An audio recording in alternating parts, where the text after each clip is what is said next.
Alright, so I thought I'd try something. This is like one of the. I want to go over one of the craziest Take-Two games I just had. Um, so I'm gonna start off showing the deck. Still kept this deck. I literally just played this game, so obviously this deck is pretty good. It's kind of weird though. Obviously, you know, one of Lashana, just insane card. But the curve is pretty low, which I like for Portal. It's got a good mix of searchers and finders for artifacts, which is how I think you should build. Magna Giant's kind of a dud here. Kind of regret not going over the draft, because I did that on my way home, like just walking on my phone. But I skipped a lot of Machina picks, so I could get a more consistent artifact curve, and I think it paid off. Anyway, let's be results oriented though. So yeah, let's jump into the game.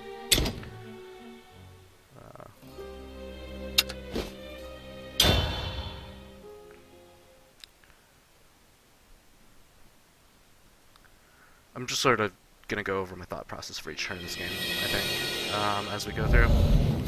So, you know, first of all, player preview. It's not too important. Going second, huge advantage of the Portal Mirror, except for some situations. So let's look at the mulligan, right? Like, 2-drop, 4-drop. This 4-drop sets up your mid-game. Like, sure, I have Lashana, but like, I'm not gonna hard mull for her when I have a playable opening here. So I'm just gonna mull the Mammoth. And nice, Silver Automaton. Not great, but whatever. It's fine. Alright, opponent turn 1. Mechanization. This is suspicious. Already? Usually, so as soon as he plays that, I'm thinking, is he gonna play Mecha Gun Wielder? The one play point search card? Because if you just play that, you're either trying to prime your deck for value, or you have some particular play you want to set up, or your hand is not very good. Because generally, you want... okay, so with Mechanization, there's a few strategies. I'm not going to get too much into them, but basically the low-cost artifacts you don't really want to draw later in the game, and the high-cost artifacts you don't want to draw early, right? So he did nothing after that, which, you know, I'm already thinking that's kind of suspicious. I don't have a play, so...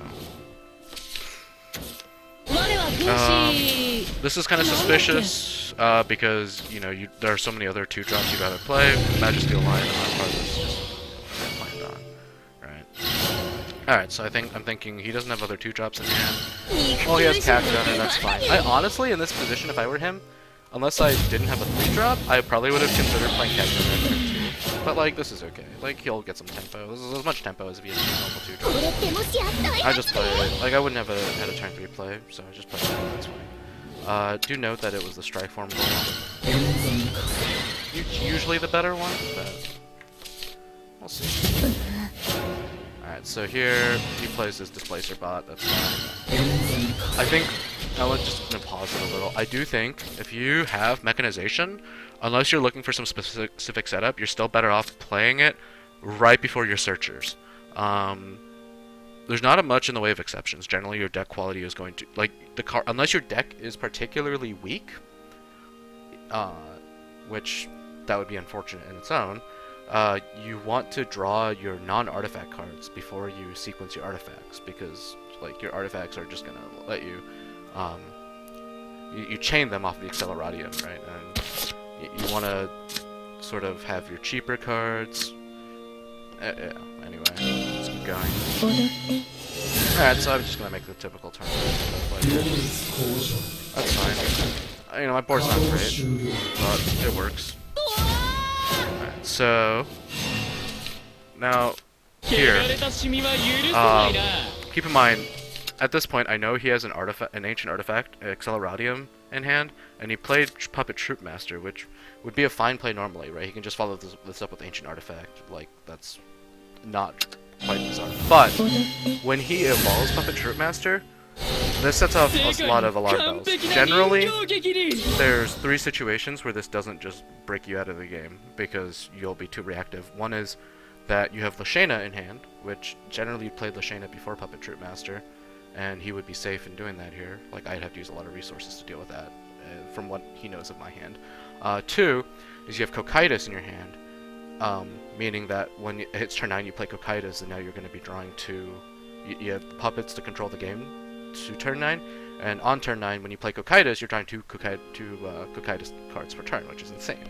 And then 3, and we'll see which one of these it is, but probably this is a bit of a spoiler. The third situation is you have Maisha already in hand, because that's your win condition. You're similar to Kokaitis, you're going to control the game until turn 10 instead.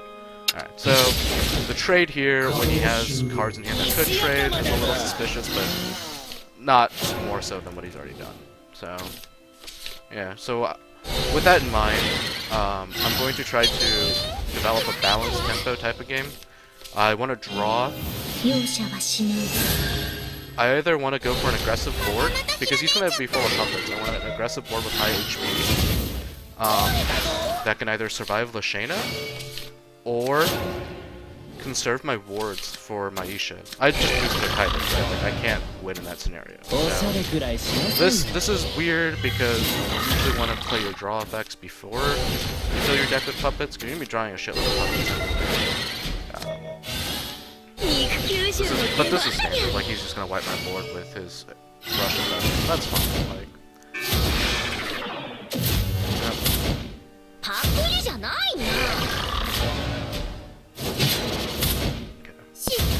so that's a pretty standard board clear. He left himself with Disciple, that's fine.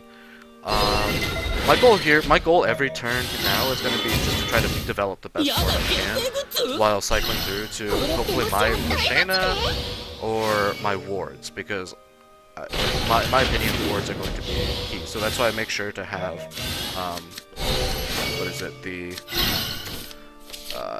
have Resonance for when I play Hydra Alchemist here, so I put another ward in my deck.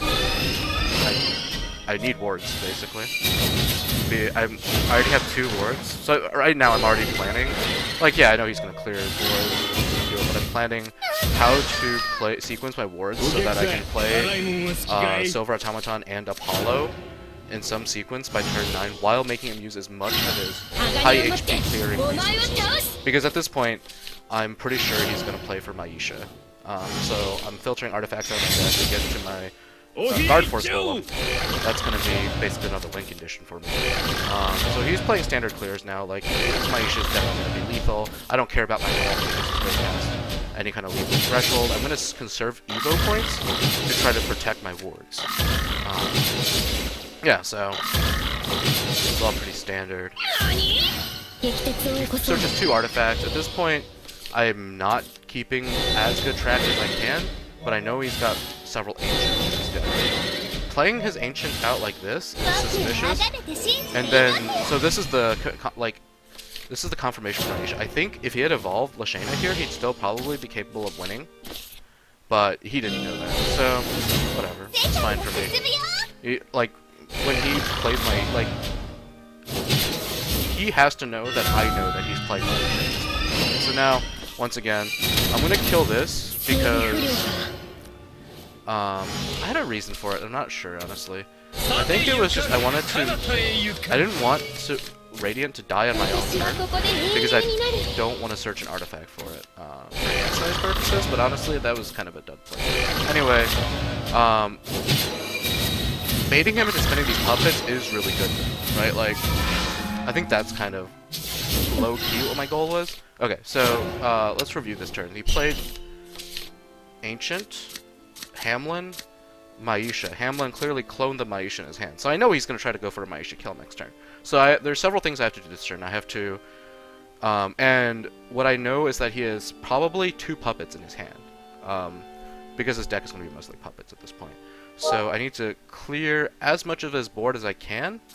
Don't necessarily need to clear Maisha, because he has another one in hand.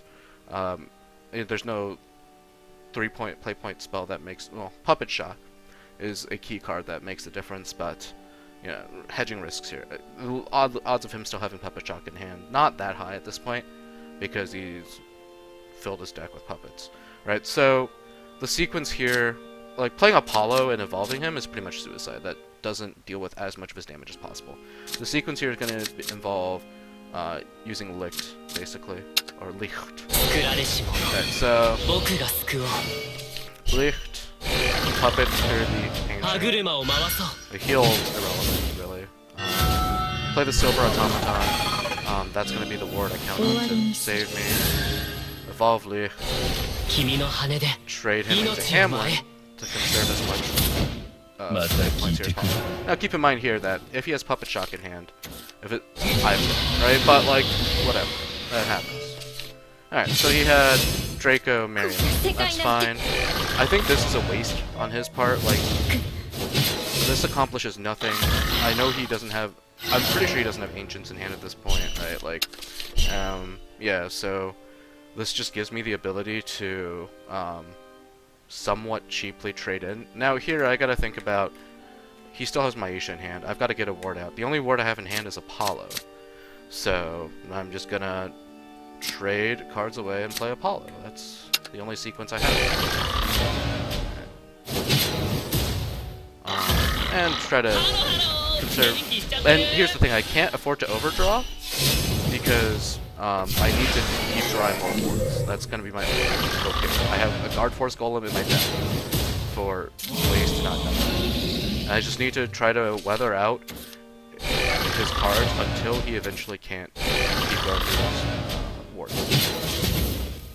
At any point he may have an Ancient, but because while I don't have an accurate count on the number of Ancients in his deck because of the mechanization. Okay, so this sucks because I know he gets an artifact out of that. But then he immediately plays an Ancient.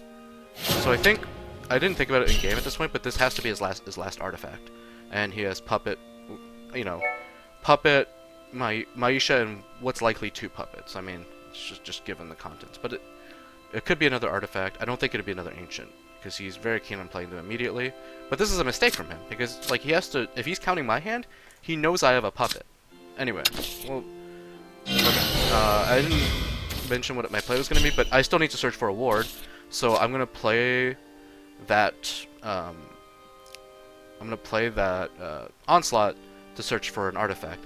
I thought about doing Icarus first, but Icarus fills my hand, meaning I can't use the second, right, if I get put in Resonance for Icarus, I won't be able to play the second artifact anyway, because Icarus put my Inspired Inventor into my hand, and then if I play Inspired Inventor, I don't have enough play points left to play one of these golems.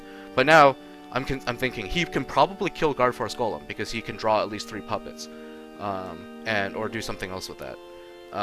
So, if he can kill a 4/5 Guard Force Golem, over 2 turns, and I still can't win by then, I'm still in trouble. So I need to set up for 1 more turn, and that's what this next play here is about. Right, so I Hamlin the Guard Force Golem, so I have another one. And I play the Guard Force Golem.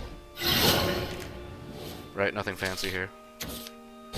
This kind of sucks to deal with, but, you know, alright. So, yeah, this is why the 4/5 didn't matter. I feel pretty vindicated in that choice. And I still have to make a ward here, right? I draw my Lashana finally, whatever, it doesn't matter. But yeah, I'm just gonna clear however I can. Here I thought about some kind of a play. So here I was trying to calculate what happens if I do Apostle on Hamlin, which reduces the cost to 1, but I still can't Hamlin clone another Guard Force, so that's kind of moot. So yeah, I just have to commit to my last ward. And no, if he can clear this without an evo, then I lose, right? And if he can't, then I win. He plays Maisha, I'm like, alright, well, whatever. We'll see what happens. If he wins, he wins. Here, I'm counting, like, if he has 5 puppets, but then he evolves Vi, so I'm like, alright, cool. I pretty much won at this point, right? Like, unless he somehow is sandbagging another Maisha and an Alpha Core, very unlikely. I mean, I can't lose from this point.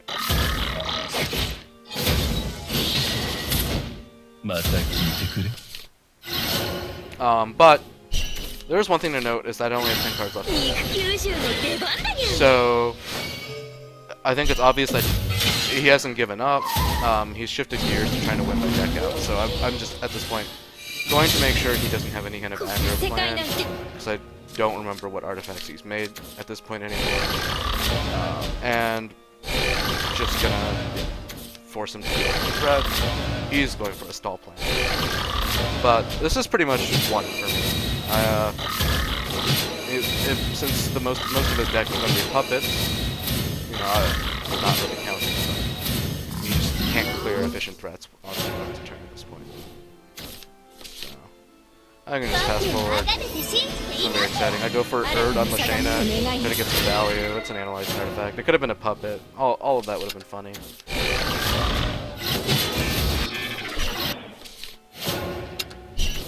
Cool. I mean, nothing fancy about here. Really.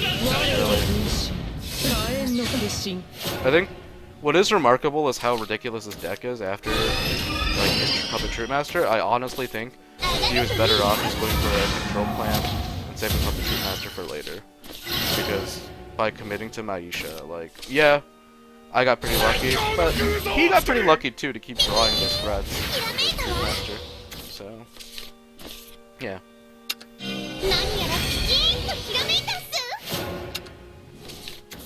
Yeah, like, this card quality is insane.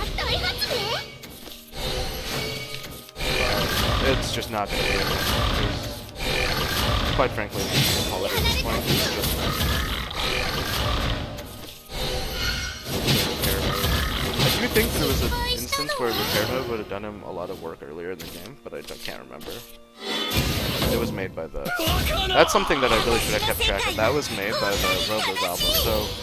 One of the cards I was counting as Puppet in his hand was definitely not Puppet for the whole game, which is pretty stupid.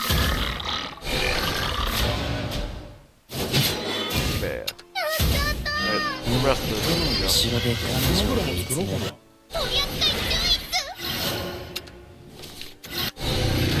playing out my card counter, but I mean I don't think he realizes I have Majesty Ally just in case anyway.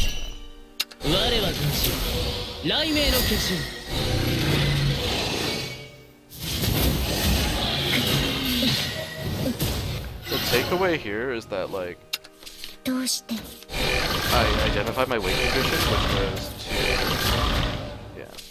I identified my win condition, which is to have wards for his Maisha, and I played to it for the whole game. There were some cases where I could have definitely lost, but,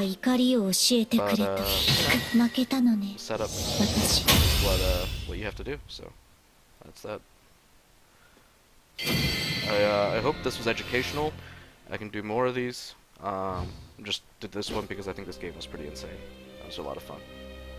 And I hope you guys had fun following along.